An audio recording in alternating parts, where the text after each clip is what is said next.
We had all brought our shoe boxes to school, where we worked very hard in decorating them for Valentine's Day. We had to make sure we left a slot in the top of the box where they could all drop their Valentine's Day cards for us. And so it came to the Valentine's Day party, and it was organized pandemonium as we were putting all our Valentines into everybody's boxes. And of course, I had to be very systematic about it. I wanted to make sure that I did not miss a single box, because the teacher was very clear that we needed to give a Valentine to everyone in the whole class. Everyone in the whole class. And so the harsh reality of being a socially awkward kid became very evident when I opened up my box and not everyone had given me a Valentine. Not everyone had given me a Valentine. And as a sensitive kid, I felt dejected, rejected, unloved. And then I became indignant and angry. Hey, they weren't playing by the rules. We were supposed to give a Valentine to everyone in the class. Would it be so hard for them to be nice to me just one day a year?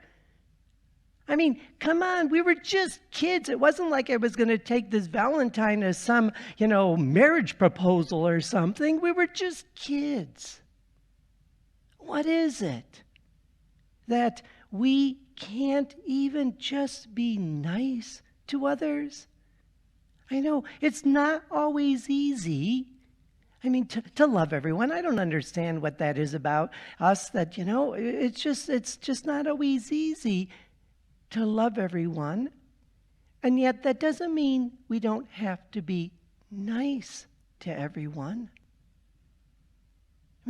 Think what it was like to be a leper in the time of Jesus. Think what it was like to be a leper in the time of Jesus. Did they choose this disease? Did they want to be sick? And yet, look at how they had to live. They had to rip their garments. They couldn't even comb their hair. They had to shout out, "Unclean, unclean," and live outside the people. They had to separate themselves from everyone else. In fact, even separate themselves from the ability to go and worship God. They had to be separate. It was a tough life. But did people need to make it harder? It was difficult enough as it was. Would it be so difficult to love someone like this woman pictured here? Yeah, she's missing her fingers. Yeah, her nose is falling off. And yet, Jesus loved a leper, as we hear in the Gospel of Mark chapter 1, verses 40 to 42. A leper came to Jesus and, kneeling down, begged him and said, "If you wish, you can make me clean." Moved with pity, he stretched out his hand, touched him, and said to him, "I do will it, be made clean." The leprosy left him immediately, and he was made clean.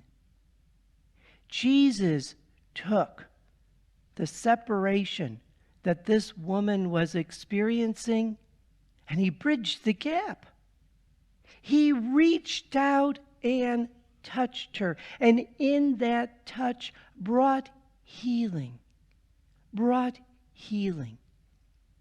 And he gives a good example to us of what we are called to do. Is it that difficult to just be nice to others? It isn't, if we use the Lord as our inspiration and as our help. But for us to do it, we're going to need to do a good examination of conscience. We're going to need to ask ourselves some questions. What separates us from others? What are those things that separate us from others? Just kind of spend a moment reflecting on what are your feelings? What are some of those people that drive you just absolutely crazy? What is it about them that drive you absolutely crazy? Is it because they belong to a different political party that maybe you belong to, or maybe they're a different race than you are, or maybe, they're a mask wearer, or maybe they don't wear their mask, what are those things that separates us from others? And then, in what ways could we be the cause of the separation? How, through our actions or our inaction, could we be the cause of the separation? Or in what ways do others impose the separation? All right, let's be honest, there are some people that are very difficult to love. They make it very difficult to love. But do we know why? And even if they're difficult to love, does that mean we can't even be nice to them? And so what needs to be done to help overcome this separation?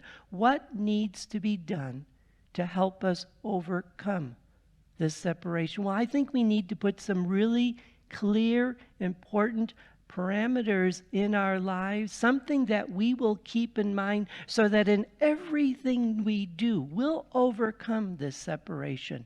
We will be like Jesus, and we will reach out and touch those who are in need and bring healing into their lives. And what should that parameter be? It's very clear. St. Paul, in his first letter to the Corinthians, chapter 10, verse 31 said, whatever you do, do everything for the glory of God. Whatever you do, do everything for the glory of God. Everything for the glory of God. And look at Pope Francis here. What is he doing? Who is he reaching out and touching, embracing? And then he actually kissed him. Could you do that? Could I do that? And yet, isn't this what Jesus did? Imagine how this man felt to have someone come and embrace him, hug him. Even if there wasn't a physical healing, do you think there was a healing from that separation that man felt? A healing from maybe, just the feelings, bad feelings he had towards himself, because that's the way everybody else seemed to look at him. In doing this, Pope Francis brought glory to God. And we are called to do the same thing, to end any separation by reaching out and touching others. I mean, think about it. Do you remember when that was a AT&T commercial? Reach out and touch someone. Yeah, I know we can't be close because of the pandemic, but doesn't mean we can't pick up a phone and call someone, does it? Think about the ability to communicate nowadays. Phone someone, private message them, text them, FaceTime them, Zoom them. Reach out and bring an end to that separation and bring healing through your love. Oh, and there's something that is still even utilized a bit nowadays, snail mail. Boy, I feel loved this Valentine's Day. How do I feel loved? Well, just look at some of these Valentine's cards I got. I mean, just all these different Valentine's cards. I just really scored. Thank you very much for all this love in these Valentine's cards. I mean, this one was really great. I won't embarrass them, but they put their pictures on the Valentine's card. I kissed you both and I said a prayer.